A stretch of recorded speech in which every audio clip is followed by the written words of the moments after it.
ಈ ಸುಂದರ ವೇದಿಕೆ ಮೇಲೆ ಕುಳಿತಿರುವ ಮುಖ್ಯ ಗುರುಗಳ ಶಿಕ್ಷಕರೇ ಹಾಗೂ ನನ್ನ ಪ್ರೀತಿಯ ಗೆಳೆಯರಲ್ಲಿ ಗೊಂಡಾಜಿತ ಶುಭಾಶಯಗಳು. ನಮ್ಮ ಸಂವಿಧಾನ ಜನವರಿ 26, 1950 ಜಾರಿಗೆ ಬಂದಿತ್ತು. ಆದ್ದರಿಂದ ನಾವು ಪ್ರತಿ ವರ್ಷ ಜನವರಿ 26 ಆಚರಿಸುತ್ತೇವೆ.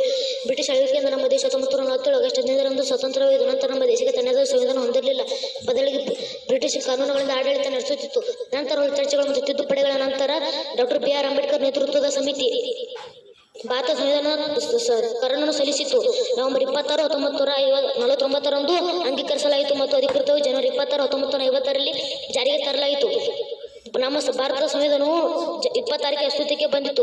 ಭಾರತ ಪ್ರಜೆಗಳನ್ನು ಆಳುವ ಶಾಸಕಾಂಗ, ನ್ಯಾಯ ನೀಡುವ ನ್ಯಾಯಾಂಗ ಮತ್ತು ಜನರು ಮಾಡುವ ಕಾರ್ಯಗಳು ಹೇಗಿರಬಹುದು ಎಂಬೆಲ್ಲ ನೀತಿ ನಿಯಮಗಳು ಕಟ್ಟಳೆಗಳನ್ನು ಅವರು ಪಾಲಿಸಬೇಕು ಎಂಬೆಲ್ಲ ಸೂಚನೆಗಳನ್ನು ಸಮಗ್ರ ಮಾಹಿತಿಗಳ ಗುಚ್ಛವೇ ಭಾರತ ಸಂವಿಧಾನ ಎಂದು ಹೇಳಬಹುದು. ಒಬ್ಬನೇ ಹೋರಾಟ ಮಾಡಲು ಎಂದೂ ಹಿಂಜರಿಯಬೇಡಿ, ಏಕೆಂದರೆ 1000 ಜನರ ವಿರುದ್ಧ ಹೋರಾಡಿದಾಗ ಗೆದ್ದರು ಅಥವಾ ಸೋತರು ಇತಿಹಾಸ ಸೇರುವುದು ಒಬ್ಬನ ಹೆಸರು ಎಂದು ಹೇಳುತ್ತಾ ಸಂವಿಧಾನ ಶಿಲ್ಪಿ ಎನಿಸಿಕೊಂಡ ಡಾಕ್ಟರ್ ಬಿ. ಆರ್. ಅಂಬೇಡ್ಕರ್ ಜಯವಾಗಲಿ ಎಂದು ಹೇಳುತ್ತಾ ನನ್ನ ಈ ಚಿಕ್ಕ ಭಾಷಣಕ್ಕೆ ವಿರಾಮ ನೀಡುತ್ತೇನೆ.